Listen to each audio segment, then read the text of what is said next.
ತಕ್ಷಣ ನಾನು PG ಆಗ್ಬೇಕಂತ. ಆ ಕಡೆ PG ಮಾಡಕ್ಕೂ ಹೋಗೋದಲ್ಲ, ಈ ಕಡೆ ಸರ್ವಿಸ್ ಮಾಡೋದಲ್ಲ. ಕೆಲವು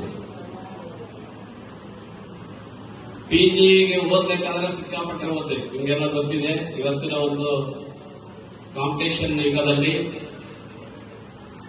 ಎಷ್ಟು ಮಾರ್ಕ್ಸ್ ತಗೊಂಡ್ರು ಕೂಡ ಈಗ ಹೇಳಿದಲ್ಲ 1 ಲಕ್ಷ ಜನ ಡಾಕ್ಟರ್ಸ್ ಹೊರಗೆ ಬಂದ್ರೆ, ಸರ್ ನಾನು ಸುಮ್ಮನೆ ಹೇಳ್ತಾ ಇದ್ದೀನಿ, ಅದರಲ್ಲಿ ಕೇವಲ 1,000 ಅಷ್ಟೇ ನಮಗೆ PG ಸೀಟ್ಸ್ ಆ ತರ ಇರುತ್ತೆ. ಅಂದ್ರೆ ರೇಷಿಯೋ ಬಹಳ ಕಡಿಮೆ ಇದೆ.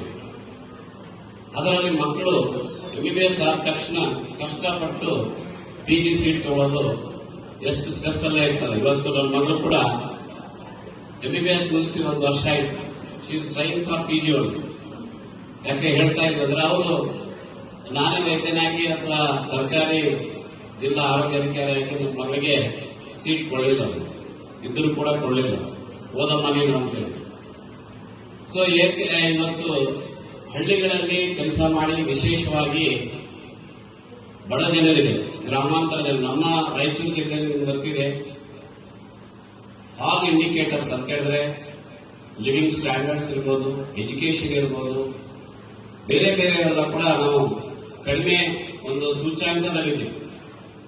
ವಿಶೇಷವಾಗಿ ಆರೋಗ್ಯ ಕ್ಷೇತ್ರದಲ್ಲೂ ಕೂಡ ನಾವು ಹೆಚ್ಚಿನ ಒಂದು ಪ್ರಗತಿಯನ್ನು ಸಾಧಿಸಬೇಕಾಗಿದೆ. ಈಗ ಇತ್ತೀಚಿನ ದಿನಗಳಲ್ಲಿ ರಾಯಚೂರು ವಿಶೇಷವಾಗಿ ಹೈದರಾಬಾದ್ ಕರ್ನಾಟಕಕ್ಕೆ ಒತ್ತು ಕೊಡುವಷ್ಟು ಯಾರಿಗೂ ಕೊಡ್ತಾ ಇಲ್ಲ.